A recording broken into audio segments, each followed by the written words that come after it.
السلام علیکم ورحمۃ اللہ وبرکاتہ۔ محترم ناظرین، آج میں آپ حضرات کے سامنے صلاۃ التسبیح کی فضیلت و اہمیت کا تذکرہ کروں گا اور صلاۃ التسبیح اس کی ادائیگی کا طریقہ بھی بتلاؤں گا۔ آپ صلی اللہ علیہ وسلم نے ان گنت نفلیں سکھلائی ہیں۔ انہی نفلوں میں سے ایک نفل نماز صلاۃ التسبیح ہے، جس کو آپ صلی اللہ علیہ وسلم نے اپنے چچا جان عباس بن عبد المطلب کو آپ نے یہ نماز سکھلائی ہے۔ ابو داؤد شریف کی روایت ہے۔ سب سے پہلے میں آپ حضرات کے سامنے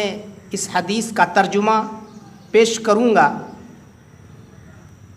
کہ ابن عباس رضی اللہ عنہما سے روایت ہے کہ وہ فرماتے ہیں کہ رسول اللہ صلی اللہ علیہ وسلم نے اپنے چچا عباس بن عبد المطلب سے فرمایا کہ اے چچا،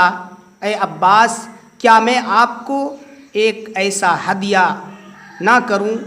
کیا میں آپ کو ایک ایسا تحفہ پیش نہ کروں؟ کیا میں آپ کو ایک ایسا عمل نہ بتلاؤں جس کو آپ کریں گے،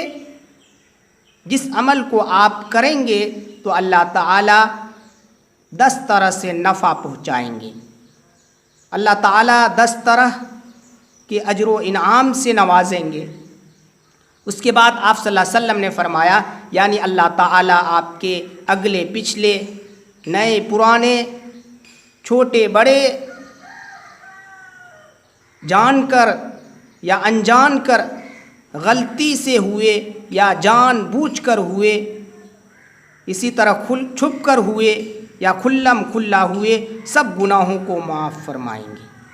سب سے پہلے آپ صلی اللہ علیہ وسلم نے اس حدیث کے اندر اپنے چچا عباس بن عبد المطلب سے فرمایا، اگر آپ یہ عمل کریں گے تو اللہ تعالیٰ آپ کے چھوٹے گناہوں کو بھی معاف فرمائیں گے، بڑے گناہوں کو بھی معاف فرمائیں گے، نئی کو بھی معاف فرمائیں گے، پرانے گناہوں کو بھی معاف فرمائیں گے، چھپ کر جو گناہ ہوا ہے اسے بھی معاف فرمائیں گے، جو کھلم کھلا ہوا وہ گناہ بھی معاف فرمائیں گے، جو غلطی سے جو گناہ کیے ہیں اس کو بھی اللہ معاف فرمائیں گے، جو جان بوجھ کر کیے ہیں اللہ اسے بھی وہ گناہ کو بھی معاف فرمائیں گے۔ اس کے بعد آپ صلی اللہ علیہ وسلم نے اس نماز کی ادائیگی کا طریقہ آپ صلی اللہ علیہ وسلم نے اس حدیث کے اندر اس کا تذکرہ فرمایا کہ یہ نماز کس طرح ادا کریں گے۔ آپ نے فرمایا اپنے چچا عباس بن عبد المطلب سے کہ یہ عمل یہ ہے کہ آپ 4 رکعت نماز صلاۃ التسبیح پڑھیں اور ہر رکعت میں سورہ فاتحہ اور دوسری سورت پڑھیں، اور قرات سے فارغ ہونے کے بعد آپ صلی اللہ علیہ وسلم نے فرمایا کہ 15 مرتبہ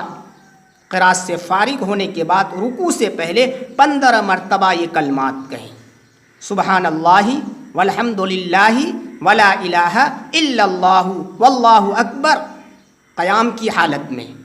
ہر 4 رکعت کے اندر قیام کی حالت میں 15 مرتبہ یہ کلمات کہے۔ اس کے بعد رکوع میں جائیں، رکوع کی حالت میں بھی یہ کلمات 10 مرتبہ کہیں، سوائے قیام کے کھڑے ہونے کی حالت میں 15 مرتبہ، اس کے بعد ہر رکن کے اندر یہ کلمات 10 مرتبہ کہیں، رکوع میں جائیں، رکوع کے اندر 10 مرتبہ کہیں، اس کے بعد رکوع سے جب سر اٹھائیں قوما کی حالت میں کھڑے کھڑے 10 مرتبہ یہ کلمات کہیں، اس کے بعد سجدے میں جائے، سجدے میں یہ کلمات 10 مرتبہ کہیں، پھر سجدے سے جب سر اٹھائے جلسہ کی حالت میں بیٹھے بیٹھے یہ کلمات 10 مرتبہ کہیں، اسی طرح دوسرے سجدے میں یہ کلمات 10 مرتبہ کہیں، پھر سجدے سے دوسرے سجدے سے سر اٹھائیں جلسہ کی حالت میں بیٹھے بیٹھے یہ کلمات 10 مرتبہ کہے، اور ہر رکعت کو اسی طرح اسی انداز میں پڑھے، اور اس اعتبار سے ہر رکعت کے اندر یہ 4 رکعت میں سے ہر رکعت کے اندر یہ کلمات 75 مرتبہ ہوا، یہ کلمات 75 مرتبہ آپ کہیں، یہ تسبیحات 75 مرتبہ ہر رکعت کے اندر ہوتی ہے۔ اس کے بعد آپ صلی اللہ علیہ وسلم نے فرمایا، اے چچا، اگر آپ سے ہو سکے تو یہ نماز روزانہ پڑھیں، اگر روزانہ نہ پڑھ پائے تو ہر جمعہ کو 1 مرتبہ پڑھیں، اگر ہر جمعہ کو نہ پڑھ پائے تو ہر مہینہ کو ایک مرتبہ پڑھے، اگر ہر مہینہ کو بھی نہ پڑھ پائے تو ہر سال ایک مرتبہ پڑھے، اگر سال کو بھی نہ پڑھ پائے تو اپنی عمر میں، اپنی زندگی میں ایک مرتبہ ضرور پڑھ لیں۔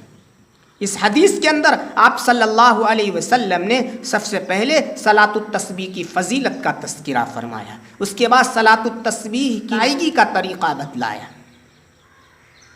اس کی فضیلت کا تذکرہ فرمایا کہ یہ ایسی نماز ہے،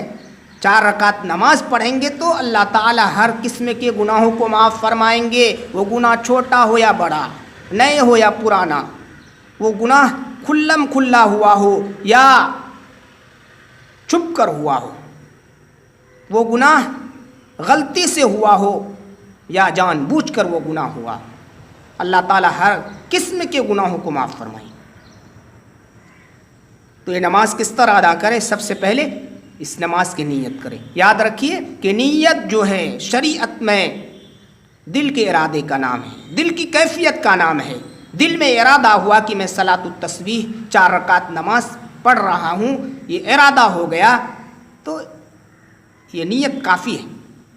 زبان سے کہنا ضروری نہیں، اگر زبان سے کہہ لے تو بہتر ہے، دل و زبان میں مطابقت ہو جائے، مگر زبان سے کہے بغیر دل میں ارادہ ہو گیا، شریعت کے اصطلاح میں یہی نیت ہے، دل کے فعل کا نام، دل کی کیفیت کا نام، دل کے ارادے کا نام۔ اس طرح کرے میں نے نیت کی 4 رکعت نماز صلاۃ التسبیح نفل، واسطے اللہ تعالی، رخ میرا کعبہ شریف کی طرف، اس کے بعد اللہ اکبر کہہ کر ہاتھ باندھ لے، ثنا پڑھے، اعوذ باللہ بسم اللہ پڑھے،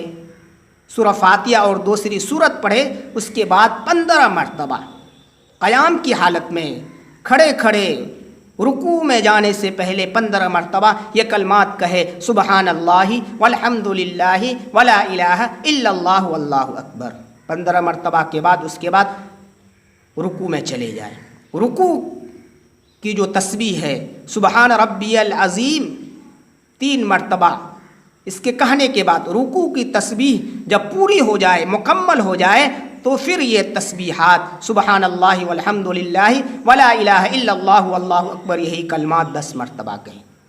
پھر اس کے بعد سر اٹھائے، کھڑے کھڑے سجدہ میں جانے سے پہلے قوما کی حالت میں سر اٹھائیں جو ہی، اس کے بعد یہ کلمات سبحان اللہ والحمد للہ ولا الہ الا اللہ واللہ اکبر 10 مرتبہ کہیں۔ اس کے بعد سجدے میں جائے، سجدے میں جانے کے بعد سب سے پہلے سجدے کی تسبیحات کو مکمل کرے، سبحان ربی الاعلیٰ پڑھے 3 مرتبہ اس سے زائد، اس کے بعد جب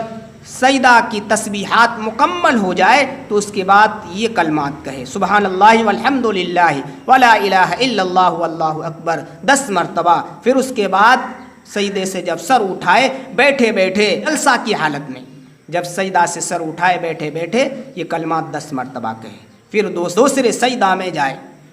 اور سجدہ کی تسبیحات مکمل ہونے کے بعد یہ کلمات کہے۔ دونوں طریقہ لکھا ہے کہ آپ چاہے تو پہلے یہ کلمات کہے، اس کے بعد سجدہ اور رکوع کی تسبیحات مکمل کرے، مگر بہتر طریقہ یہ ہے کہ سب سے پہلے آپ جو ہے سجدہ اور رکوع کی تسبیحات کو مکمل کرے، اس کے بعد یہ کلمات کہے۔ ہر رکعت میں 75 کلمات ہوئے، 75 تسبیحات ہوئی، اس اعتبار سے 4 رکعت کے اندر 300 تسبیحات ہوئی۔ اسی ترتیب سے نماز کو مکمل کرے، جو ترتیب بتلائی گئی ہے کہ قیام کی حالت میں 15 مرتبہ تسبیحات کہے، قرات کے بعد، اور رکوع کی حالت میں بھی 10 مرتبہ کہے، رکوع کی تسبیحات مکمل ہونے کے بعد، اس کے بعد رکوع سے جب سر اٹھائے کھڑے کھڑے 10 مرتبہ یہ کلمات کہے، اس کے بعد سجدے میں جائے، سجدے کی تسبیحات مکمل ہونے کے بعد سجدے کی تسبیح جو ہے اس کے بعد 10 مرتبہ کہے، اس کے بعد سر اٹھائے سجدے سے بیٹھے بیٹھے 10 مرتبہ کہے، پھر سجدے میں 10 مرتبہ کہے، پھر دوسرے سجدے کے بعد بیٹھے بیٹھے 10 مرتبہ کہے، گویا کہ کھڑے ہونے کی حالت میں 15 مرتبہ یہ کلمات کہے، اس کے بعد ہر رکن کے اندر 10 مرتبہ کہے۔ بے حد فضیلت آئی ہے، لہذا ہو سکے تو ہفتے میں پڑھ لے، ہر جمعہ کو پڑھ لے، جب جب موقع ملے تب پڑھ سکتے ہیں۔ اس کا وقت ہر وقت ہے سوائے مکروہ وقت کے علاوہ۔ مکروہ وقت کے علاوہ یہ نماز جب چاہے پڑھ سکتے ہیں۔ مکروہ وقت 3 وقت ہے، ایک تو جب سورج نکلتا ہو، فوراً سورج نکلنے کے بعد یہ مکروہ وقت ہے، 10 منٹ بعد پڑھے۔ اس کے بعد جب سورج بیچوں بیچ ہو آسمان کے اندر، یہ زوال کا وقت ہے، اس وقت نہ پڑھے۔ اسی طرح جب سورج ڈوبتا ہو، یہ 3 مکروہ وقت ہے۔ مکروہ وقت کے علاوہ جب چاہے آپ پڑھ سکتے ہیں، ہر وقت یہ نماز پڑھ سکتے ہیں، ہر وقت آپ اس نماز کو ادا کر سکتے ہیں۔ تو کم سے کم جب آپ فارغ ہو، خصوصاً آپ ہر روزانہ نہ پڑھ پائے تو جمعہ کے دن ضرور پڑھیں۔ یہ نماز پڑھنے میں تقریباً آدھا گھنٹہ لگ ہی جاتا ہے، آدھا گھنٹہ سے کم نہیں لگتا، تو لہٰذا فارغ جب وقت ہو خصوصاً جمعہ کے دن ضرور پڑھے۔ اللہ تعالی ہم آپ کو سننے سے زیادہ عمل کی توفیق مرحمت فرمائے۔